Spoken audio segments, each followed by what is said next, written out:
Tom, today we are talking about jobs. Jobs are very important because almost every person has a job, or one day will have a job. So let's start with a simple question. What do you do? I am a teacher. My job is to teach English. I work in a school and I help students learn. That's great. A teacher is a very important job. Teachers help children, teenagers, and even adults. Without teachers, people cannot learn new things. Yes, I agree. And Sophie, what do you do? I am a student. I go to school every day. I study English, math, and science. Being a student is also very important because students learn today and later they can do many jobs in the future. Perfect. So here we have two examples, a teacher and a student. These two jobs go together because teachers teach and students learn. Yes, and there are many other jobs too. For example, a doctor. A doctor works in a hospital and helps sick people. Doctors are very important because they save lives. That's right. And in a hospital, there are also nurses. Nurses help doctors and take care of patients. So doctors and nurses always work together. Exactly. Let's think of another job, a farmer. A farmer works on a farm. Farmers grow food like rice, vegetables, and fruit. Without farmers, we would not have food to eat. Good point. Farmers work very hard, usually outside in the sun, sometimes in the rain. They take care of animals and plants. Yes. Another important job is a driver. A driver drives a bus, a car, or a taxi. Drivers help people go from one place to another. That's true. Some drivers work in the city, some drive long distances between towns. Without drivers, travel would be very difficult. And of course, we also have workers. A worker usually works in a factory. Workers make things like clothes, machines, or food. Yes, workers are very important because they make products that we use every day. So today, we learned about different jobs: teacher, student, doctor, nurse, farmer, driver, and worker. Each job is different, but every job is useful and important in society. Exactly. And jobs are not only about working. Jobs are also about helping people, making life better, and being part of the community. That's a very good way to say it, Tom. Now that we know some common jobs, in the next part, we will talk more about where people work. That will help us understand jobs better. Part 2: Where People Work. Tom, in the last part, we talked about jobs like teacher, student, doctor, farmer, driver, and worker. But I think it is also important to know where these people work. Yes, that's true. A job is always connected with a place. For example, as I said before, I am a teacher. A teacher usually works in a school. In a school, you can see classrooms, books, students, and teachers. Exactly. And I am a student, so of course I also spend my time in a school. Students and teachers share the same place, but they have different roles. That's right. Now, let's look at another example. A doctor works in a hospital.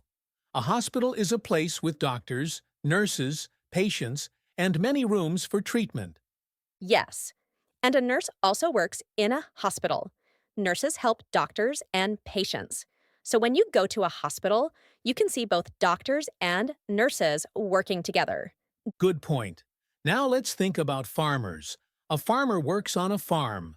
On a farm, you can see animals like cows, chickens, and sheep.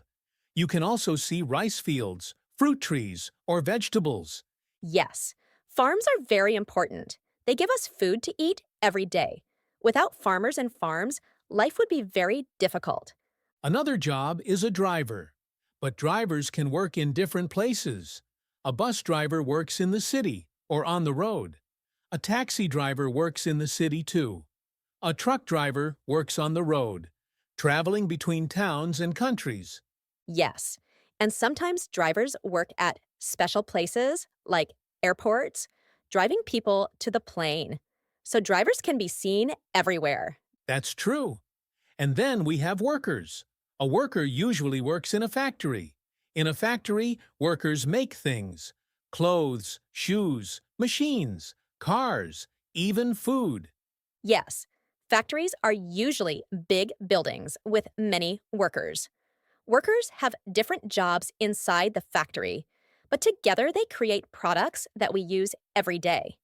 So, if we think again, teachers and students work in a school. Doctors and nurses work in a hospital. Farmers work on a farm. Drivers work on the road, in the city, or at airports. Workers work in a factory. That's a very clear way to remember. Every job has its own place. Yes, and knowing these words helps you describe jobs better. For example, instead of only saying, I am a doctor, you can say, I am a doctor. I work in a hospital. That sounds more complete. Exactly. And if you are a student, you can say, I am a student. I study in a school. Very easy and useful. So when you meet someone new, you can ask, what do you do? And they can answer with both the job and the place. Yes. For example, I am a farmer. I work on a farm. I'm a driver. I work in the city. I am a worker. I work in a factory. Perfect. Now we know jobs and places together. In the next part, we will go deeper into school life. We will talk about classes, subjects, and what students do every day. Part 3, talking about school. Tom, we already talked about jobs and where people work. But for many people, especially young people, school is also a big part of life. Today, let's talk more about school. Yes, school is very important. Almost every child goes to school. At school, children learn many things, meet teachers, and play with friends. That's right. Tom, can you tell me what a normal school day looks like for you when you were a child? Sure. When I was a child, I woke up early in the morning. I went to school at 8 o'clock. At school, the first thing we did was the morning class. We studied subjects like math, science, or English. Oh, that sounds nice. For me, it was similar. I also started school at 8 o'clock. In the morning, I studied math and reading. Sometimes we had writing lessons too. Yes, schools usually have many subjects. The most common subjects are math, English, science, history, geography, art, music, and sports. That's true. For example, in math class, we learn numbers, addition, subtraction, multiplication, and division. In English class, we learn new words, grammar, and how to speak. Yes, and in science class, we learn about plants, animals, the body, and the earth. Science helps us understand the world better. And in history class, we learn about the past, kings, queens, wars, and important events. In geography class, we learn about countries, rivers, mountains, and the world map. That's right. Don't forget art and music. Art is when we draw, paint, and make things.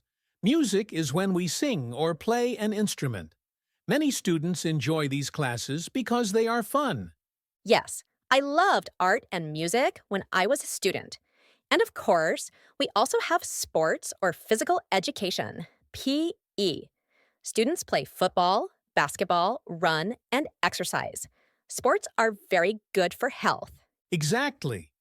So a school day is usually full of many subjects. In the morning, students study hard, and in the afternoon, sometimes they do art, music, or sports. Yes. And schools are not only for learning subjects, they are also places for friends. Students meet their friends, talk, play, and share. School is also about learning how to live with other people. Good point. Teachers also teach values like respect, kindness, and responsibility, not just math or English, That's true.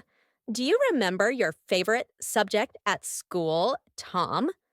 Yes, my favorite subject was English, of course. I enjoyed learning new words and speaking. What about you, Sophie? For me, I liked art. I loved painting and drawing. It was fun and relaxing. That's nice. Every student has a different favorite subject. Some like math, some like science, some like art, some like sports. Yes, and sometimes students don't like a subject because it feels difficult. For example, many people say, math is hard. But if we practice every day, it becomes easier. That's right. And learning in school is not only about favorite subjects. All subjects are useful for life. Exactly. So let's think about a typical student. In the morning, the student goes to school. They study math, English, and science. At lunchtime, they eat in the school cafeteria.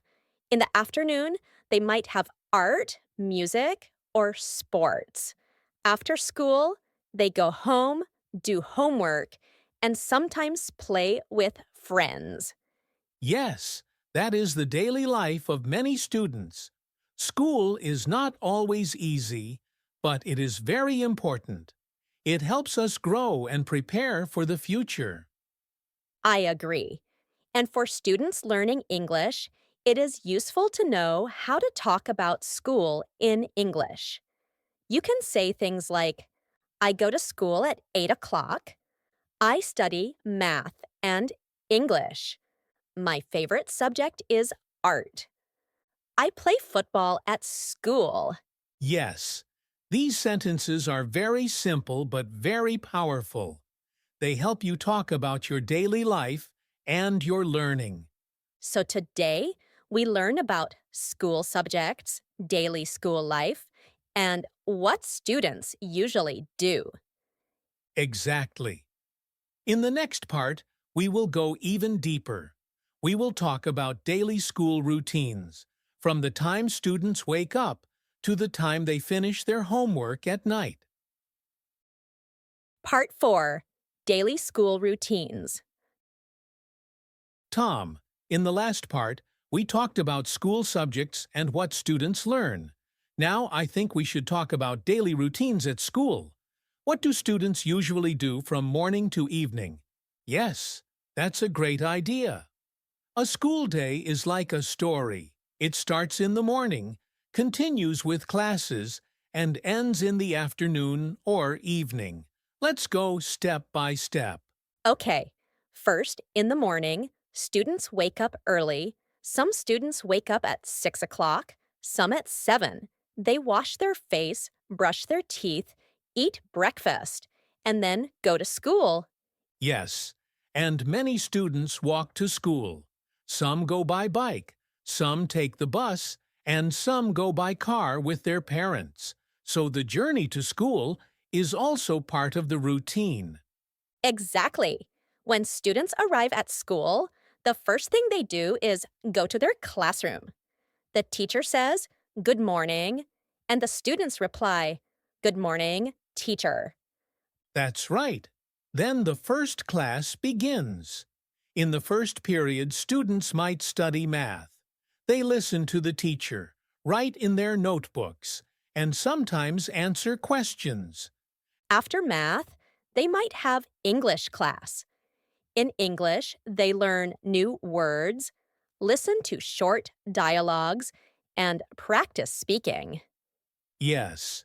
Then maybe science class. Science is often about animals, plants, or the earth. Students read, look at pictures, and sometimes do experiments. After 2 or 3 classes, it's usually break time. Break time is when students go outside, play in the playground, or eat a small snack. Some talk with friends, some just relax. Yes.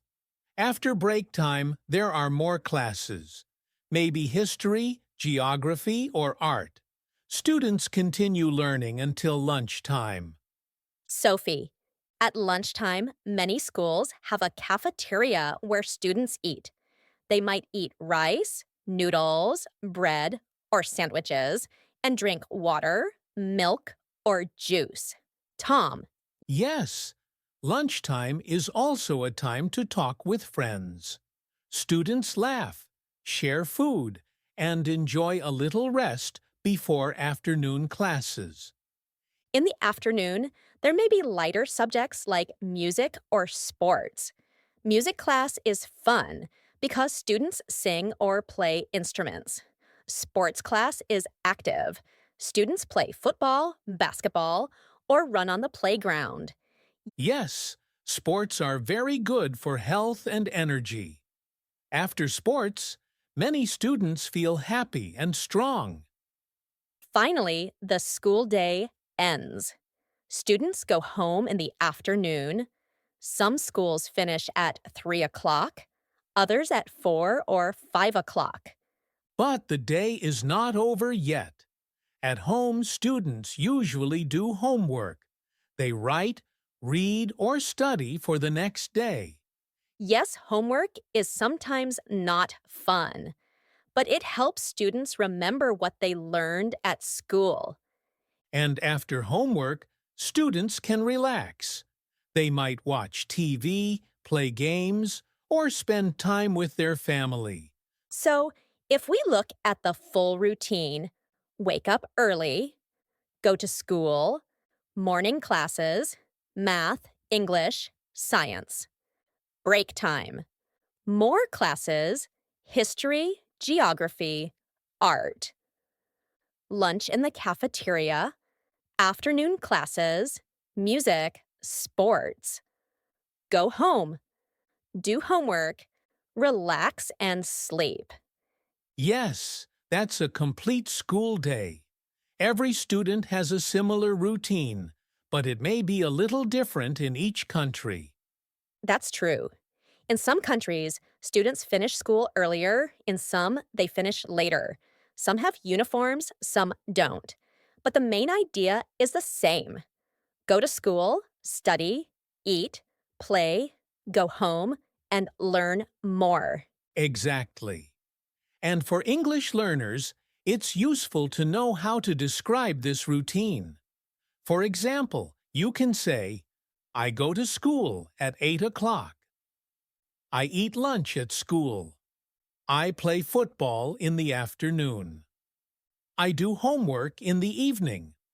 Very good. With these sentences, you can talk about your life in a very clear way. So, Sophie, what was your favorite part of the school day when you were a student?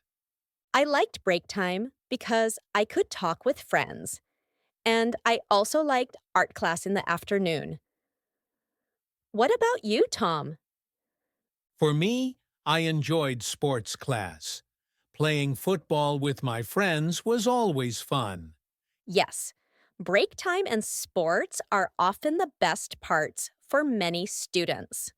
So, we learned that a school day has many parts, from the early morning to the evening homework. It is full of learning, friends, and activities. That's right. In the next part, we will put everything together: jobs in school in daily life. We will make small conversations about them.